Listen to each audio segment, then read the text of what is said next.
오늘 우리 같이 볼 하나님 말씀은 민수기 14장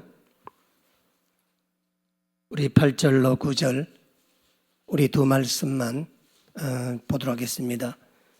구약성서 218쪽에 민수기 14장 8절에서 9절 말씀입니다. 여호와께서 우리를 기뻐하시면 우리를 그 땅으로 인도하여 들이시고 그 땅을 우리에게 주시리라. 이는 과연 적박꿀이 흐르는 땅이니라. 다만 여호와를 거역하지는 말라. 또 그 땅 백성을 두려워하지 말라. 그들은 우리의 먹이라. 그들의 보호자는 그들에게서 떠났고 여호와는 우리와 함께 하시느니라. 그들을 두려워하지 말라 하나. 아멘. 오늘 신문에 이런 기사를 봤습니다. 인도네시아 자바주에 어느 날 어느 동네에 있잖아요. 오늘 신문에 난 기사입니다. 그러니까 한번 보시기 바랍니다. 인도네시아 자바주에 있는 어느 작은 동네에서 어느 날 갑자기 땅에서 물이 솟아올랐다니까. 그런데 희한하게도 그 물이 냄새도 한 개도 안 나고 투명한데 먹어보니까 너무 물이 시원하고 맛있더라니까. 물 날 자리가 아닌데 절대. 갑자기 물이 나온 거예요. 그런데 생수가 나왔다고, 생명 성수가 나왔다는 소문이 돌기 시작했습니다. 인도네시아 전역의 사람들이 몰려왔는데 진짜 그 물을 먹고 병 나은 사람들이 나타나기 시작한 겁니다. 그래서 인도네시아 방송에 나왔는데 나중에 알고 보니까 그 동네 지나가 수도관이 터져가지고 물이 올라왔다는 거니까. 그 SBS 방송에서 제가 봤는데 SBS 방송은 그것을 비아냥거리듯이 하는 겁니다. 이게 믿음이냐? 이거냐? 저는 그거 보면 너무 큰 감동받았습니다. 왜냐하면 포도주는 물이 변하는 겁니다. 포도주가 포도주 된 게 아니잖아요. 그렇죠? 수돗물이지만 내가 이걸 성수라고 믿으면 내 몸이 병이 낫는다는 겁니다. 믿음이라고 하는 것은 우스꽝스러운 얘기라는 거지. 아니면 남들이 볼 때 저거 봐라 수돗물 먹고 저지랄한다. 아이고 미안합니다. 그런 게 아니라 그런 뜻이 아니라 수돗물이라도 내가 성수로 알고 먹으면 역사가 일어나는 겁니다. 평생을 수돗물이라고 믿는 사람은 아무 일도 안 일어나. 아무 일도. 그런데 내가 그래서 이제 수도부에서 수도 고추가 물이 잘 안 나온대요. 그게 이제 얼마나 아쉬웠게 사람들이 그 물을 먹다가. 그래서 믿음이라고 하는 것은 뭔가 처음부터 대단한 것이 아니라 내가 믿으면 역사가 일어나는 겁니다. 그게 무엇이든 간에, 그게 수도관 터져가 나온 물이든 간에, 무엇이든 간에, 아, 이거는 진짜 성수다. 그러면 되는 겁니다. 살아가면서. 그런데 우리는 늘 신앙생활 하면서 우리가 어떤 존재인가에 대한 생각을 잘 못해요. 그러니까. 보세요. 출애굽을 했다면, 홍해를 건넜다면 갈 수 있는 곳은 가나안 땅뿐입니다. 여러분 나중에 지도 한번 보세요. 출애굽을 해서 홍해를 건넜다면은 홍해 건너 가나안 땅까지는 수르 강야, 신강야, 바람 강야 전부 강야입니다. 사람이 살 수 있는 것이 아무것도 없는 겁니다. 물론 중간중간에 오아시스가 있고 중간중간에 물이 있는 것도 있지만 그런 곳은 한 가족이나 작은 무리의 부족이나 그 정도는 살 수 있을지 모르겠지만 300만 명이 넘는 그런 대규모 한 국가가 민족이 살 수 있는 곳은 홍해를 건너면 가나안 땅뿐입니다. 그 사이에는 절대로 살 수가 없어요. 그래서 하나님께서 광야 40년간 하나님 직접 만나를 먹이시고 직접 물을 공급해 주신 까닭은 뭐냐면 홍해를 건너서 가나안 땅 그 사이에는 그 사람이 먹을 수 있는 물도 없고 그 사람들이 먹을 수 있는 양식도 없기 때문에 그렇습니다. 그런데 천년 만년 하나님 주시는 걸로 먹을 수는 없잖아요. 그렇죠? 또 그 뜻도 아니잖아요. 그렇죠? 그러면 보세요. 그러면 이스라엘 백성이 출애굽하던 날, 홍해를 건너는 그날, 출애굽하던 그날 고대 근동에 있는 모든 사람들은 이스라엘 백성들이 가나안 땅으로 온다는 것을 다 알고 있었다는 말입니다.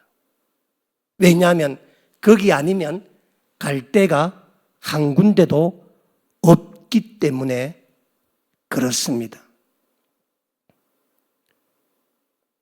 더군다나 하나님께서 애굽에 10가지 재앙을 내렸고 홍해까지 갈랐잖아요. 그렇죠?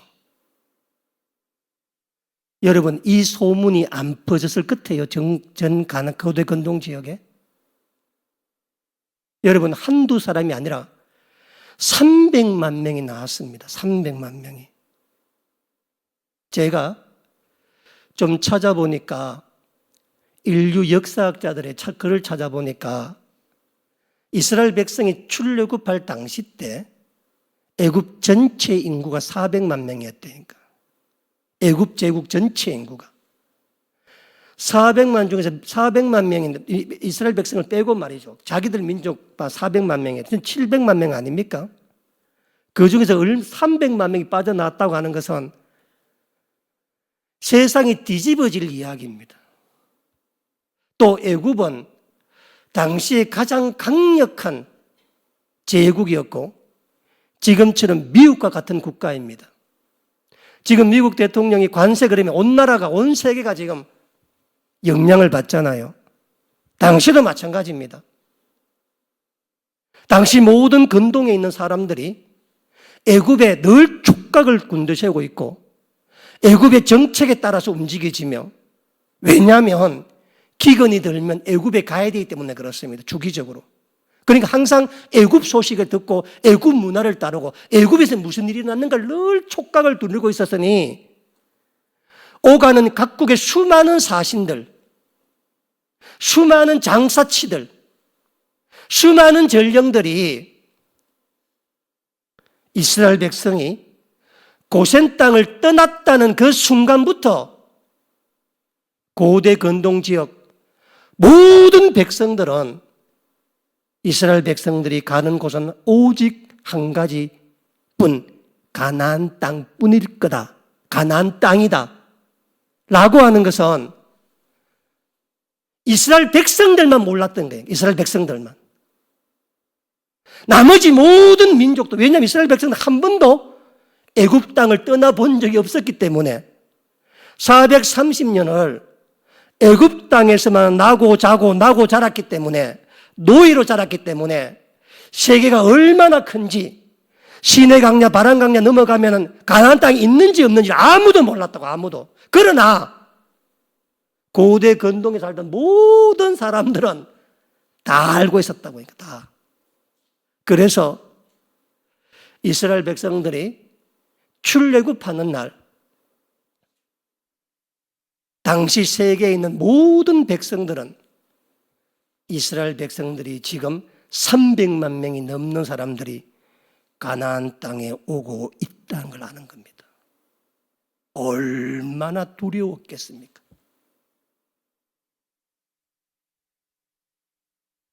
불과 보름이면 넘어올 수 있는 길입니다.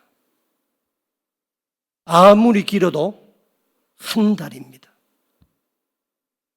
여러분 생각해 보세요. 지금 우리나라에 당시에 가나안 땅 안에는 가나안과 그 강야 사이에는 떠돌이 민족들 뿐이었고 가나안 안에는 하나님이 직접 거명한 민족만 6민족이 있었습니다. 그 민족들 다 합쳐봐야 300만 명이 안 돼요. 다 합쳐봐야.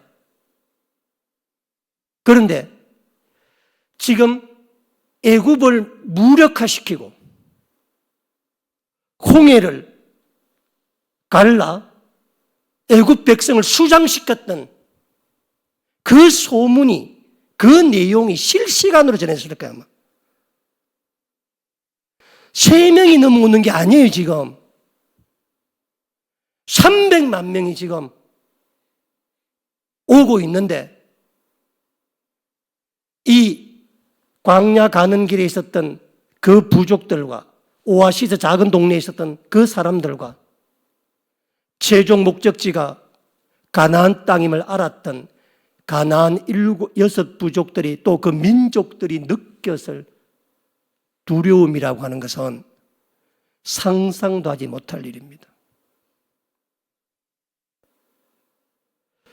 성경에 하나님께서 첫 번째로 자기 백성들에게 가나안 땅으로 보내겠다고 공개적으로 이제 세상에 말한 내용이 출애굽기서 6장 4절을 한번 보시기 바랍니다. 나옵니다. 출애굽기서 89쪽에 6장 4절에 보면은 가나안 땅이라고 하는 말이 구체적으로 그들의 목적지임이 드러나는데 4절 보세요. 먼저 6장 2절에 보면 하나님이 모세에게 말씀해 이르시되 나는 여호와이니라.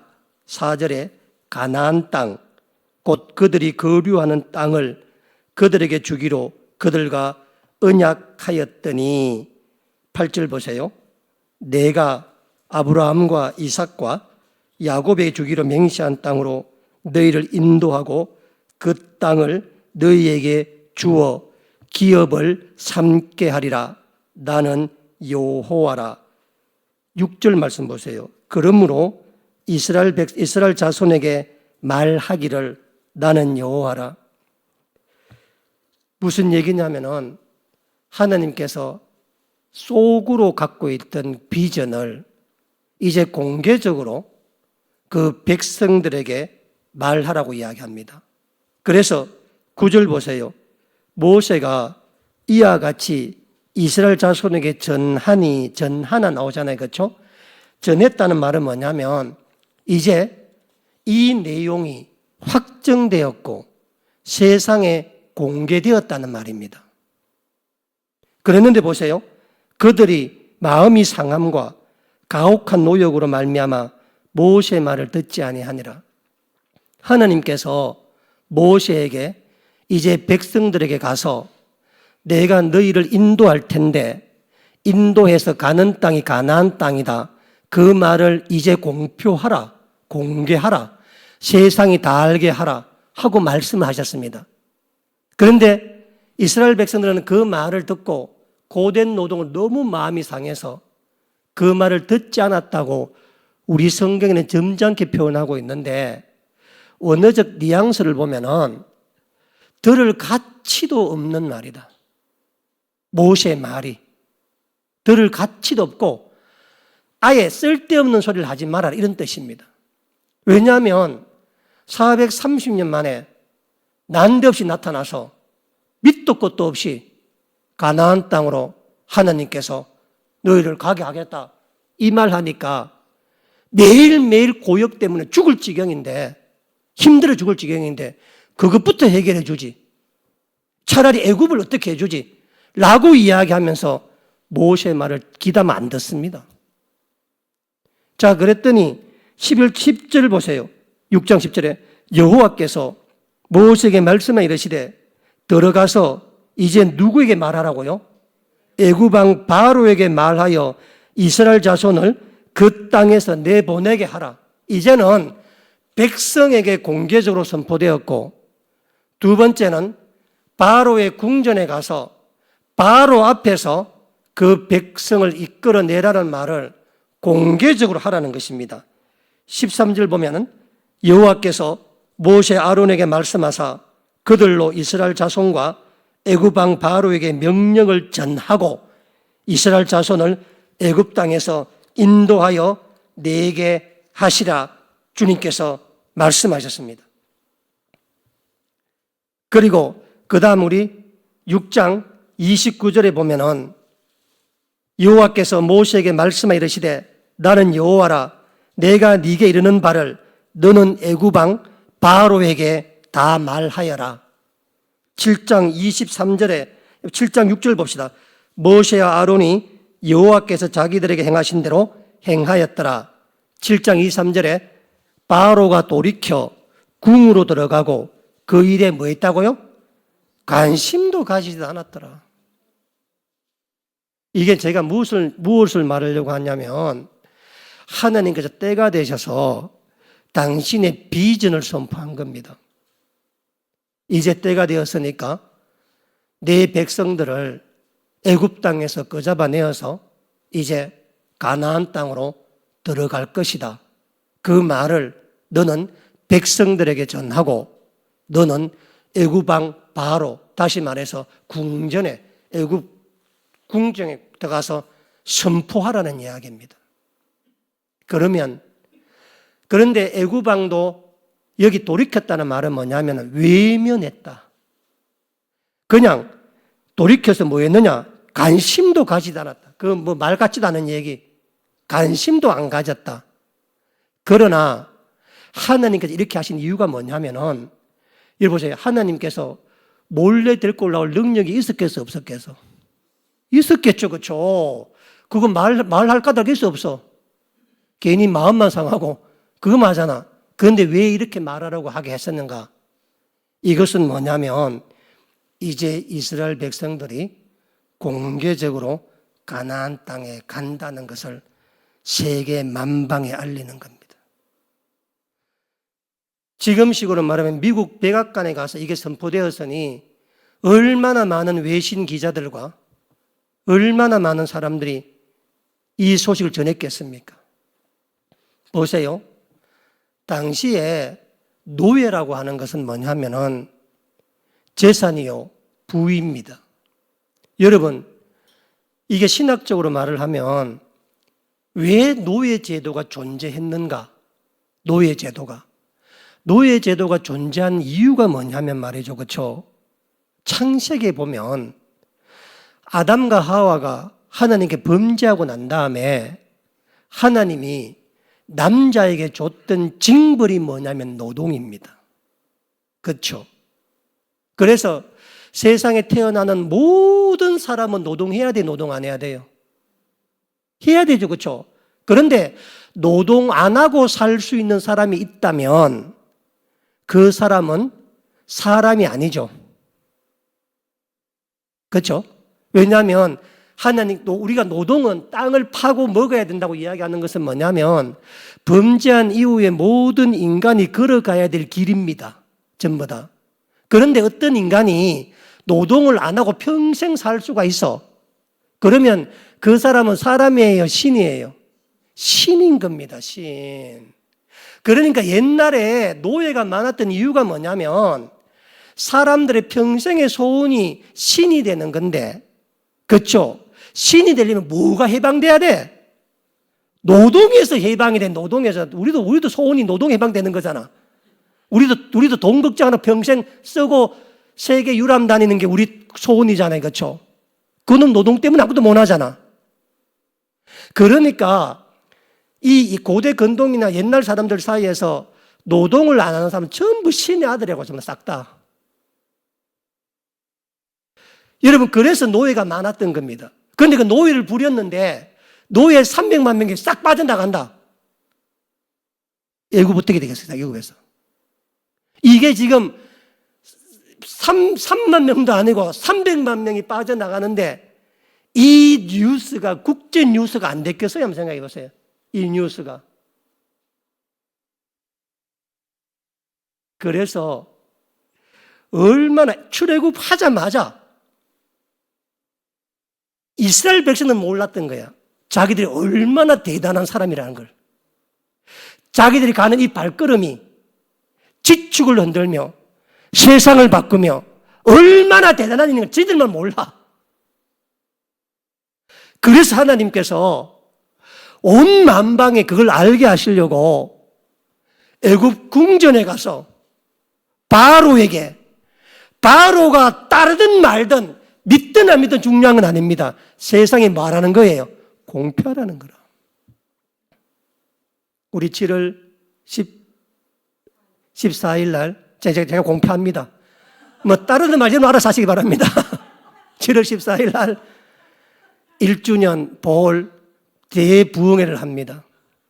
이번 부흥에 참여하신 분들은 갈멜산 위에 산상 집회에 참여할 수 있습니다. 우리 건장로님께서 만들어 놓은 그 갈멜산 위에 원두막 있지 않습니까? 불의 재단이라고 이름되어 있습니다. 여러분이 믿든 안 믿든 여러분 알아서 하시면 돼. 나는 공개적으로 선포의 세계 만방에 우리가 간다. 이제 이야기를 하는 겁니다. 이렇게. 그래서 믿는 자는 말이 중요한 거예요. 선포하는 게. 지 혼자 쑥떡 끓이면 돼, 안 돼? 안 되는 거라. 그래서 하나님 갑니다, 이제. 합니다. 그래서 바로가 개무시하든 말든 간에 이스라엘 백성들이 뭐 기다마 듣든지 않든지 신경 쓰지 말든지 간에 그런 게 중요한 게 아니라 말씀은 선포되어지는 거라. 말씀이 선포되어지면 그 선포된 말씀을 듣고 두려워하는 자가 생기고 그 말씀을 지키는 자가 생긴다니까. 어느 정도였는가? 우리 전부 다 여호수아서 2장 말씀 보세요. 여호수아 다음 찾아보세요. 여호수아 2장에 가면 당시 어떤 일이 있었는가에 대한 설명이 여기에 나와 있거든요. 보세요. 여호수아 2장에 보면은 이 가나안 땅 이 시딤에서 이제 여호수아가 2명의 정탐꾼을 보냅니다.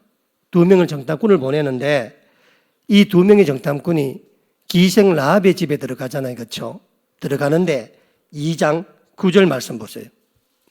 이제 기생 라합이 말하는 거예요. 말하되 보세요.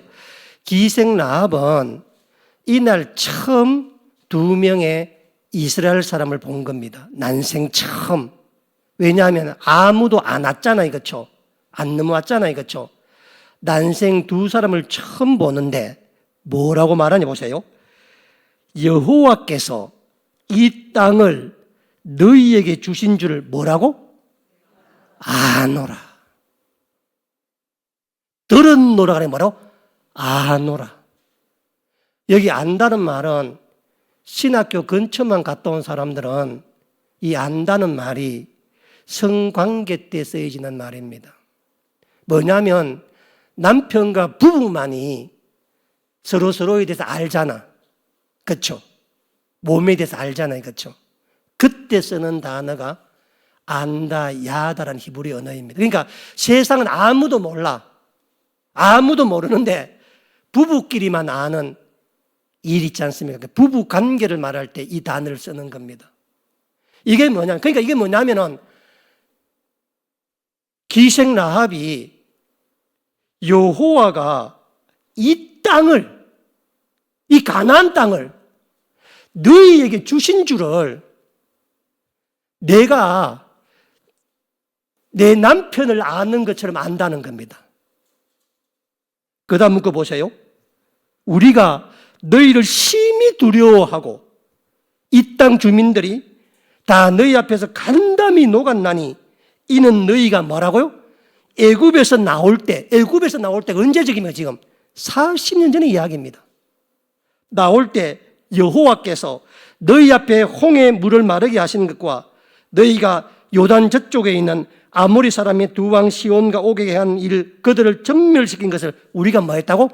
들었노라, 알았노라, 들었노라. 처음 봤는데. 한번 생각해 보세요. 라합의 나이가 몇 살이냐? 여러 학설들이 있습니다. 10대 후반이라는 사람도 있고, 그리고 뭐 많지만 아무리 많아야 20대 후반을 넘지 않았을 거라고 이야기합니다. 그러면 출애굽은 라합이 태어나기 전 몇 년 전의 이야기예요? 20년 전의 이야기입니다. 20년 전에.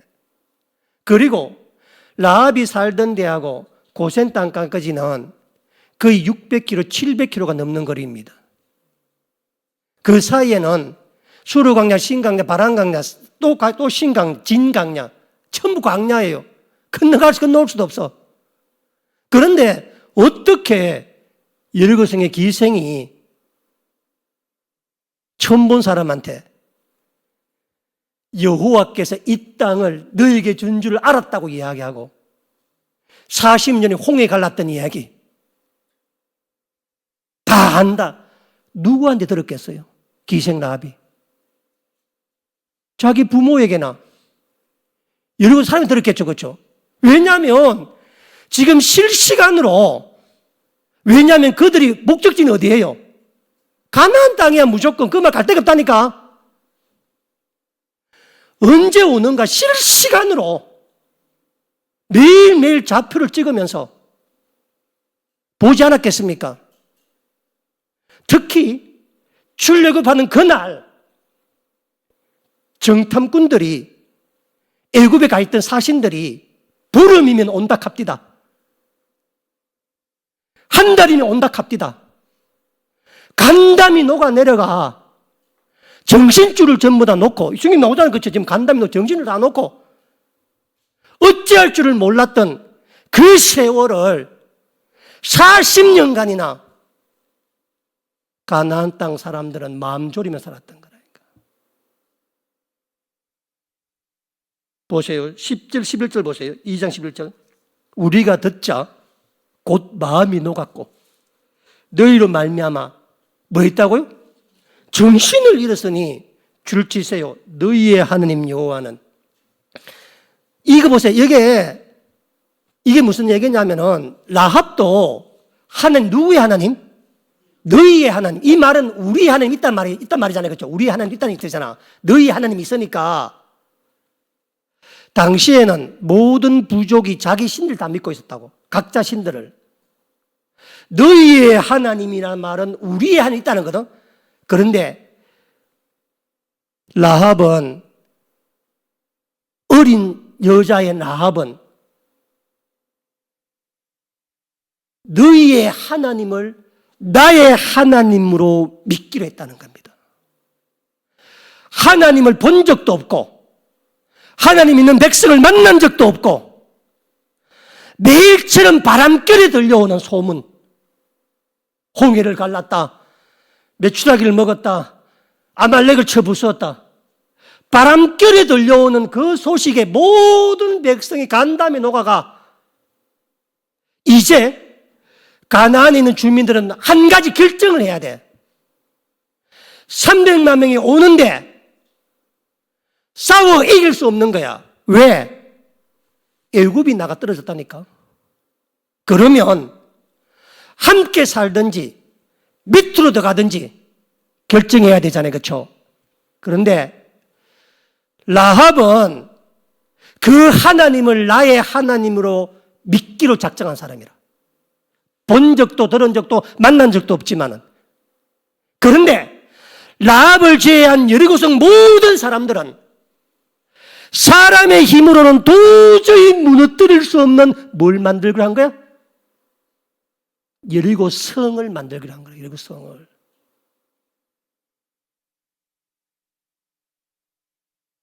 그러면서도 시시각각 그 백성들이 어디 있는지 어떻게 오는지 두려움에 떨고 있었던 거라니까. 만약에 한 달 만에 넘어와서 어떻게 됐겠어? 초토화된 게 그냥 전부 다 싹 다. 하나님께서 40년을 돌게 하셔서 여리고 성이 정축하고 구축하고 준비하고 만들어내고 이스라엘 백성들만 저끼리만 늘 자존감이 낮아가중에 저끼리만 늘 노예였다고 우리가 뭘 할 수 있나? 맨날 그냥 불평, 불만, 원망 막 우리는 할 수 없어, 우리는 못해, 우리는 아무것도 아니야, 우리는 아무것도 아니야 막 그렇게 하고 돌아다니는 거예요. 진짜 누가 떨고 있는데? 이스라엘 백성들이 가나안 민족이나 아말렉 족이나 아모리인들을 만났을 때 떠는 두려움에 비하면 그들이 이들에 대한 두려움은 만 배는 더 큽니다. 만 배는. 왜냐하면 실시간으로 보고를 받잖아. 첫 전투 출애굽기 17장에 아말렉이 떨어져 나갔다니까. 아말렉이 이제 불과 출애굽했는지 2달도 안 됐는 모압 지졸들한테. 그러니 어찌 되겠어요? 당시에 가장 힘센 사람이 누구냐면 아모리 왕 시온과 바산 왕 옥이라. 얘들도 다 떨어져 나갔어, 전부 다. 그러니까 전부 여리고성 문을 쳐닫아 놓고 이 공성전을 준비하면서 너희들 세상에서 제일 두꺼운 벽으로 쌓아놨다, 어쩔래? 우리는 하고 대비한 겁니다. 여부수족들은 잔머리 굴려가지고 먼 곳 온 것처럼 노예처럼 작전을 꾸며 살궁리를 만들어내고 지금 가나안 땅은 난리법석이라 지금 두려워서 지금 300만 명이 온다니까. 300만 명이 지금 메뚜기 떼처럼 광야 40년에 안 굶어 죽었다니까. 광야 40년간에 만나는 게 다 이겨왔으니 얼마나 두려웠겠어요, 사람들 있잖아요. 여러분, 우리가 살아가면서 나는 진짜 보홀이라고 하는 곳에 하느님께서 서게 한 게 얼마나 감사한지 모릅니다. 여러분, 우리가 보홀 있잖아요, 보홀 섬이 필리핀에서 캐톨릭세가 가장 센 곳입니다. 사람들이 성지순례 온대요. 성지순례, 필리핀 사람들이. 거기. 그리고 우리가 있는 그 까난까엔 그 보홀, 있는 그 지역이 보홀 전체에서 사람이 제일 적고 제일 못 사는 데라. 하나님 그걸 우리를 보내셨잖아. 그치? 다른 땅도 그거 보게 하셨잖아. 그러니까 우리는 늘 두려워해. 아무것도 없다고. 왜 하게 됐냐고.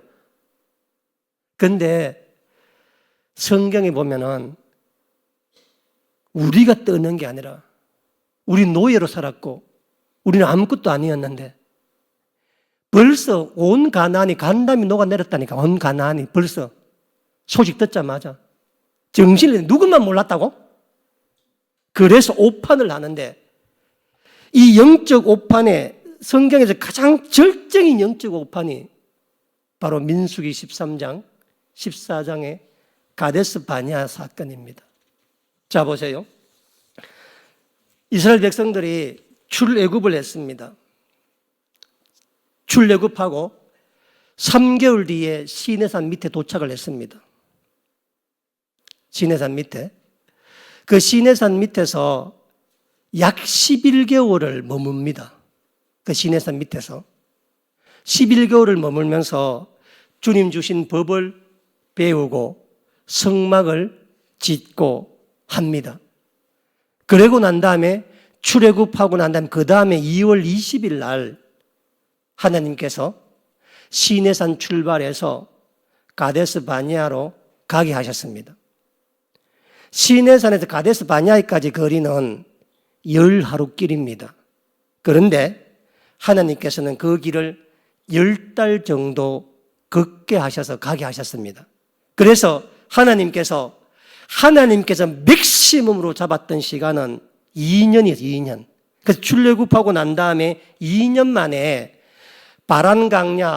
광야 마지막 광야가 바란 광야 마지막 끝에 있는 거주지가 가데스 바니아입니다. 그 가데스 바니아를 넘어서면은 가나안 땅 첫 성인 브엘세바가 나오는데 그 가데스 바니아에서 가나안 땅 첫 성이던 브엘세바까지의 거리가 80km입니다. 넉넉 잡아 3일만 하면 갈 수 있는 길입니다. 길. 제 생각에는 하나님께서 2년 동안 고생했던 이스라엘 백성들에게 위로를 주시고자, 또는 너희가 얼마나 대단한 민족인가, 절대 기죽지 말아라, 절대로 너희들 자신감을 가져라, 지금 가나안 땅에 있는 백성들이 얼마나 쫄고 있는 줄 아니? 너희들 때문에. 그것을 보여주시고자 정탐을 보내지 않았나 생각합니다. 왜냐하면 2년 동안 돌가 왔었으면 넘어가면 되는 거잖아요. 그렇죠? 그래서 정탐꾼을 보내어서 가보면 지금 가나안 땅 사람들이 발발발 떨고 있을 거다. 2년밖에 안 돼서 여리고성 싹해서 안 삭해서. 뭐 준비했겠어. 뭐 하도 못해 2년 믿는 뭘 준비했겠어요. 그렇죠? 그리고 한번 생각해보세요. 그리고 지금 가나안에 살던 사람들은 마침내 어디까지 와 온 거예요? 바란강냐? 가데스 바네아. 가나안 땅 코앞에 와 있는 거야. 몇 명이? 300만 명이잖아. 이제 3일 뒤면 뭐예요? 넘어오는 거라. 그러니까 지금 가나안 땅 날라기다 났겠어 지금. 지금 아마 엄청나게 그거를 보고 오라는 겁니다. 가보면 너희들이 얼마나 대단한가, 너희들이 노예고 그런 게 아니고 너희들 때문에 세상이 얼마나 떨고 있는가 한번 가서 보라 해서 각 지파에 한 명씩 12명을 뽑아가 보내거든요. 시간도 넉넉하게 줬습니다. 며칠 줬어요? 40일, 가나안 땅 40일 돌아볼 것도 없어. 가나안 땅을 40일 주고면서 넉넉하게, 우리 식으로 말하면 단에서 부엘세바까지 한번 넉넉하게 돌아와 봐라. 가보면 내가 왜 너희들 데리고 온지 알게 될 거다. 뭐를 보라 했느냐? 땅을 보라고 이야기했습니다. 뭘 보라고 그랬느냐? 그 땅 거민들 보라 그랬어. 얼마나 떨고 있는지를 봐라. 너희가 얼마나 된 민족을 봐라. 그렇게 보냈는데 40일 만에 갔다 왔잖아요. 그렇죠? 갔다 와서 보고를 하는데 그 10명의 이런저런 보고하고 난 다음에 마지막 10명의 최종 결론 보고가 민수기 13장 32절부터 시작되는데 한번 보세요. 32절에 보세요. 자, 최종 보고를 10명이 하거든요. 이스라엘 자손 앞에서 그 정탐한 땅을 공표하세요. 뭐 했다고요? 악평하였다. 여기 악평했다고 하는 것은 개역 개정판 기준으로 성경 전체에서 딱 4번 나옵니다. 그 중에서 잠언서에 한번 나오는데, 잠언서라는 것은 우리에게 뭐 이렇게 교훈 주는 말이잖아요. 그렇죠? 잠언서를 제외한 3번이 전부 민수기 13장, 14장에 여기에 다 나옵니다. 악평이라는 말. 자, 보세요. 악평이라고 하는 말은 원어로 보면은 부정적인 보고와 다른 말입니다. 정탐꾼은 정탐을 갔다 와서 긍정적인 면과 부정적인 면을 객관적으로 보고해야 됩니다. 그렇죠?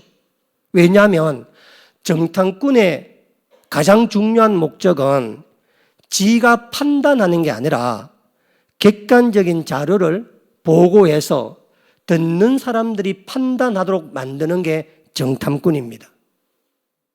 그래서 긍정적인 거든 객관적인, 부정적인 거든 간에 모든 것을 본대로, 들은 대로 증거를 내어서 이렇게 설명하는 게 정탐꾼이고, 나머지는 모세와 백성들이 그 말을 듣고 판단하면 되는 겁니다. 그런데 여기 악평했다고 하는 말은 뭐냐면은 성경에도 되게 귀한 단어인데, 처음부터 듣는 사람들에게 부정적인 생각을 집어넣어 줄 의도로 계획하고 왜곡시켜서 한 말이 여기 쓰인 성경의 악평입니다. 그러니까 다시 말하면 10명의 정탐꾼은 처음부터 두려운 마음과 처음부터 우리는 가나안 땅에 못 들어가, 우리가 노예가 어떻게 들어가, 이런 마음으로 가지고 가서 보니까 결론도 백성들에게 절대로 못 들어간다는 부정적인 백성들이 판단하는 게 아니라 자기들이 백성들이 그런 마음을 갖도록 온갖 데이터를 조작하고 온갖 서류를 조작하고 온갖 말을 왜곡했다고 하는 말이 이 악평에 담겨 있는데 어떻게 왜곡하는가 보세요. 30일 보시면 이스라엘 자손 앞에서 그 정탐한 땅을 악평하 이르되 우리가 두루 다니며 정탐한 그 땅은 그 거주민을 삼키는 땅이요라는 것입니다. 이 삼키는 땅은 뭐냐면 사람을 잡아먹는 땅이라는 뜻입니다. 너희들 내 말 잘 들어. 그 땅에 들어가면 가보니까 그 땅 사람들이 다른 사람을 잡아먹고 있더라. 그 땅에 있는 사람들이 사람을 잡아먹고 있어. 식인종이 사는데 얘들아 알아 너희들? 그러면서 뭐라고 말하느냐? 그 땅 백성이 누가 그 사람을 잡아먹느냐? 모두 장대한 자들인데 보세요. 33절에 우리가 가서 보세요. 네피림 후손인 아낙 자손의 거인들을 줄치세요. 보았다. 보세요. 사람을 잡아먹는 사람들이 있었는데 그들이 누군 줄 아니? 너희들? 누구냐면 창세기 6장에 나오는 하나님이 걔네들 때문에 세상을 심판했던 네피림 그 후손을 우리가 보았다는 겁니다. 후손을. 우리 성경에는 보세요. 여기 보세요. 네피림 후손의 아낙 자손 다음에 일자 나오죠. 그렇죠? 그게 일자라고 걸쳐 나오는 성경에 여러분 있죠. 그렇죠? 뭐라고 나오신 밑에 보면 네피림이죠. 그렇죠? 우리 성경에는 네피림의 후손인 아낙 자손에 번역했지만 성경 원어에는 네피림 후손인 아낙 네피림을 두 번 이야기합니다. 자, 날 보세요. 뭐 이렇게 말하는 게 지금 탁 모아놓고 내가 가보니까 사람을 잡아먹는 거대한 자들이 있는데 우리가 네피림을 보았다는 겁니다. 네피림을. 10명이 다 보았다. 눈으로 보았다는 겁니다. 여러분, 이게 말되는 얘기예요? 완전 거짓말입니다. 왜냐하면 하나님께서 노아 홍수로 심판하실 때 세상에 살아남은 자 누구뿐이에요? 노아 가족 8명 뿐입니다. 네피림 다윗에서 다 쓸려 내려가서 노아 홍수 이후에 이 땅에 존재하는 사람은 다 누구의 후손이에요? 노아의 후손이야 전부 다. 지금 누구 뭐라 해요 지금? 네피림의 후손을 봤대. 이게 지금 말되는 소리입니다. 말이 지금 이게. 악평하는 거 악평. 여러분 악평은 사단이 하는 말이라. 악평이 한번 들어오잖아요. 그렇죠? 악평은 또 악평을 만들어 악평을 계속 만들어내는 거야. 이게 끊어지지가 않아. 한 번 내가 마음이 흔들리잖아. 절대 못 돌이켜서 절대로. 어느 정도로 넘어가는가 한번 보세요. 3절 보세요. 악평을 들었던 백성들이 떼지어 악평을 하는데 보세요. 여호와가 우리를 그 땅으로 인도하여 칼에 쓰러지게 하겠는가. 자, 네피림 거인이 나와서 사람 다 잡아먹는다 하지. 여호와가 우리를 그 땅에 보내 그들의 칼에 맞아 죽게 하려고 우리를 그 땅에 보내는도다. 여호와께서 우리 처자식을 네피림에게 사로잡혀 먹도록 하시기 위해서 우리를 그곳에 보내시는구나 라고 악평이 넘어갑니다. 그러면서 차라리 노예로 있던 애굽 생활이 더 낫지 않느냐. 애굽으로 돌아가자. 10명이 악평으로 사람들의 마음을 흔들어 감당치 못하게 합니다. 네피림을 보았다고 말하죠. 네피림을. 여러분, 사무엘상 17장에 보면은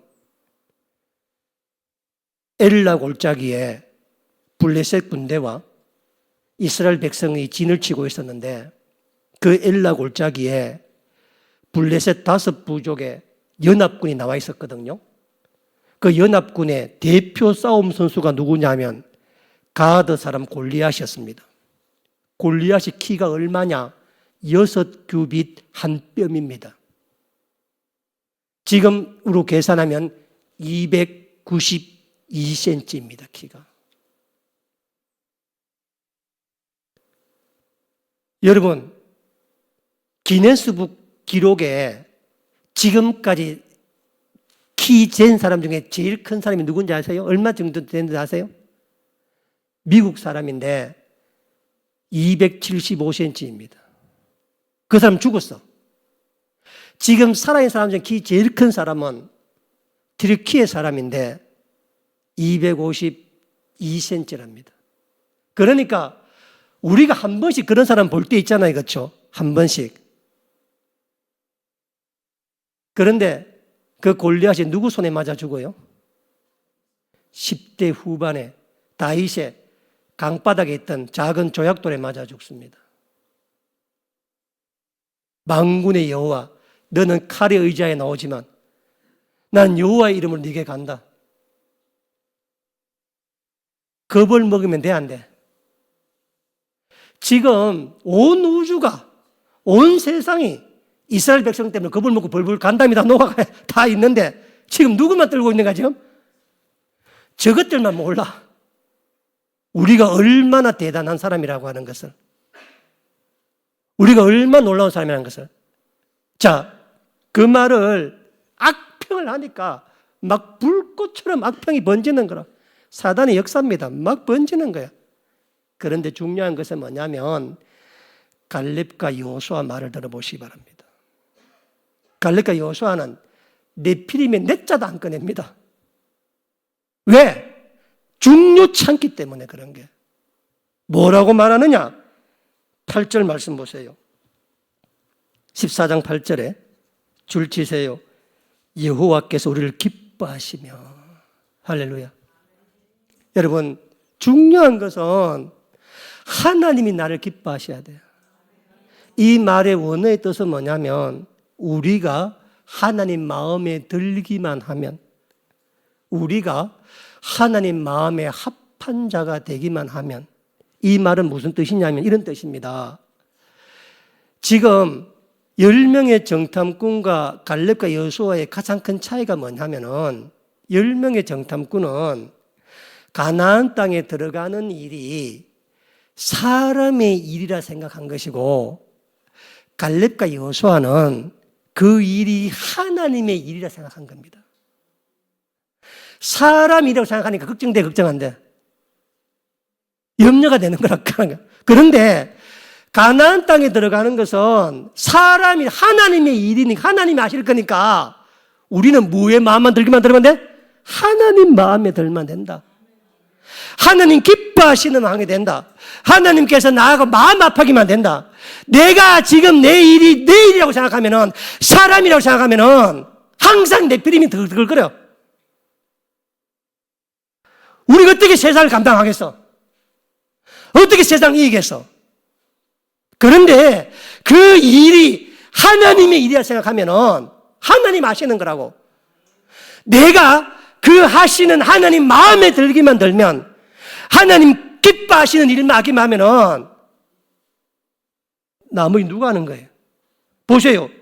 우리가 여호와께서 우리를 기뻐하시면 내가 하나님 마음에 들기만 하면은 우리를 그 땅으로 인도하여 들이시고 그 땅을 우리에게 주시리라. 우리가 하나님 마음에 들면, 하나님 마음에 합해지면, 하나님 기뻐하시는 일을 하게 되면, 여러분 여호수아들 네피림 안 받겠어요? 바탁하는데, 같이 바탁하는데 들면 왜 여호수아는 신경 안 쓰는가? 네피림 뭐든 간에 그 이유가 9절에 나와요. 9절 보세요. 9절의 밑에 보면 보세요. 다만 여호와를 거역하지 말라. 그 땅 백성을 하지 말라. 그 우리 말이라. 자, 그들의 보호자는 뭐예요? 그들이 떠났고 여호와는 말하고 우리와 함께 하시느니라. 내가 여호와를 기뻐하면, 내가 하나님의 마음에 합하면, 하나님 마음에 들면 그들을 두려워할 이유가 없는 게 뭐냐면 그들의 보호자, 여기 보호자라고 나와 있는 원어는 그림자입니다. 그들이 믿고 있는 건 다 뭐?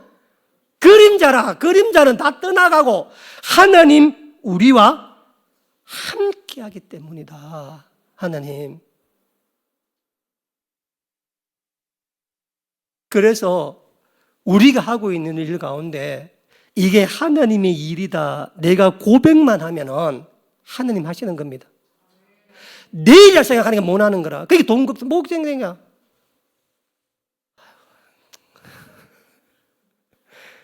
저도 힘듭니다. 이런 설교하기가. 목사님 그래서 합니까? 아이고, 저도 일찍 가면서. 저도 늘 두렵고 떨리는 게 있습니다. 그런데도 늘 그래 살려고 합니다. 하나님 앞에. 하나님 흔들리지 않게 해달라고 했잖아요. 왜냐하면 내 힘으로 여기까지 못 왔습니다. 우리 힘으로 여기까지 못 왔습니다. 그래서 우리 인생이 가장 중요한 게 뭐냐면 이 일이 내 일이 아니라는 거. 그러면 하나님 마음에 들기만 하면 되는 거라. 그러면 하나님께서 우리의 보호자가 되어준다 이렇게 말하면 이게 얼마나 감동적인 설교야. 돌이켜야 되잖아요. 그렇죠? 그런데 10절 말씀 보세요. 온 내용이 뭐라고요?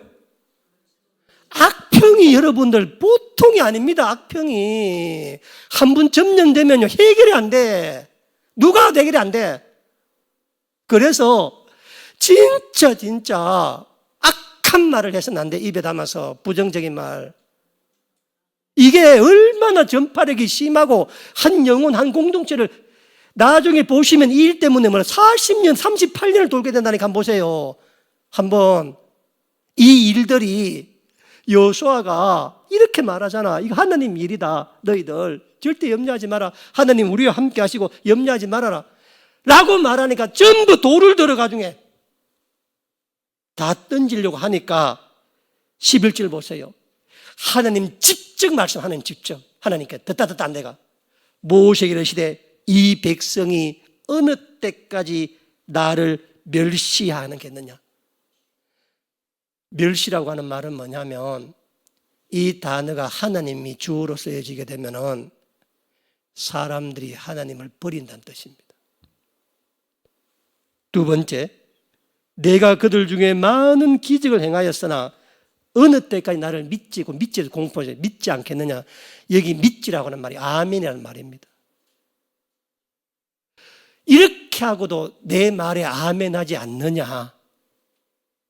주님 말대로 될 것입니다 라고 믿지 않느냐. 이렇게 무서운 겁니다. 여러분 살아가면서 하나님께서는 벌벌 떨고 있는 이스라엘 백성들, 이거 떨고 있는 가나안 백성들을 보고 힘내라고 너희들이 얼마나 대단한 존재인 줄 알라고 가서 보냈는데 오히려 그곳에 가서 악평하는 사람들이 되어 돌아와가지고 이스라엘 백성들을 다 하는 거라. 그래서 주님께서 전염병으로 모두 다 죽여야 되겠다라고 했는데 모세의 그 중보 기도 때문에 그 백성을 하거든요. 보세요. 14장 19절 말씀 보세요. 구하옵나니 주의 인자의 광대하심을 따라 이 백성의 죄악을 사하시되 애굽에서부터 지금까지 이 백성을 사하신 것 같이 사하시옵소서. 20절에 여호와께 이르시되 내가 네 말대로 사하노라. 그러나 27절 말씀 보면 나를 원망하는 이 악한 해 중에는 내가 어느 때까지 참으랴. 이스라엘 자손이 나를 향하여 원망하는 바 그 원망하는 말을 내가 들었노라. 그들에게 이르기를 여호와의 말씀에 내 삶을 두고 맹세하더니 너희 말이 내 귀에 들린 대로 너희에게 행하리라. 여러분이 한 말대로 하느님 귀에 들려서 그대로 행하겠다. 34절 말씀 보세요. 너희는 그 땅을 정탐한 날 수인 40일의 하루를 1년으로 쳐서 그 40년간 너희 죄악을 담당할지니 그제서야 내가 싫어하면 어떻게 되는지를 알리라. 나 여호와가 말하였거니와 모여 나를 거역하는 이 악한 온 회중에게 내가 반드시 행하리니 그들이 이 광야에서 소멸되어 거기서 죽으리라. 하나님께서 말씀하셨습니다. 여러분, 한 번씩 살면서 어디선가 이런 말 들어보셨죠? 그렇죠? 아무것도 하지 아니하면 아무 일도 일어나지 않는다. 이 말 되게 유명한 말입니다. 2016년도에 일본의 기치미 치로라고 하는 사람이 썼던 심리학 책 제목입니다. 사람들은 이미 자기가 태어난 환경, 자기 태어난 걸 순응하면서 아무 일도 하지 않는다는 것입니다. 이런 말을 하더군요. 네가 재벌 2세로 태어나지 않았다면 너는 재벌 1세가 될 수 있는 사람이야. 할렐루야. 인생은 주어진 대로 사는 게 아니라 마음 먹은 대로 산다고 하는 이야기입니다. 또 이런 얘기 들어보셨죠? 끝날 때까지 끝난 것이 아니다. 이 말은 영화에 나온 말이 아니에요. 이 말은 1962년도인가 메이저리그 뉴욕 매츠 감독이 한 말입니다. 그 팀이 시즌 꼴찌였거든요. 그래서 기자가 너희들은 안 돼. 너희 팀 안 될 거야. 라고 말하니까 그때 그 감독이 그 기자에게 한 말이 끝날 때까지 끝난 것이 아니다. 그의 뉴욕 매츠 팀이 리그 우승을 하고 월드시리즈 진출해서 준우승까지 했다고 그럽니다. 여러분, 우리 예수 믿는 사람은 끝날 때까지 뭐예요? 끝난 게 아닙니다. 그리고 아무것도 하지 않으면 뭐예요? 아무 일도 안 일어나. 그러니까 하나님 말씀을 듣고 오늘이라도 뭐라도 해야 돼. 걱정하고 있으면 아무것도 안 돼. 내일 미루면 아무것도 안 돼. 지금 내가 할 수 있는 선에서 시작하면요, 놀랍도록 일이 이루어지고 만들어지는데 이스라엘 백성들은 그 주변 사람들이 벌벌벌 떨고 겁을 내고 있는데 자기들만 더 겁먹고 있다가 40년간, 그로부터 38년간 전체 40년을 광야에 돌잖아요. 그렇죠? 그런데 저는 이것 하나님 은혜 생각합니다.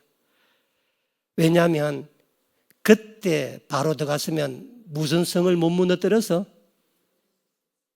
아마 제대로 쌓지도 못했을 거예요.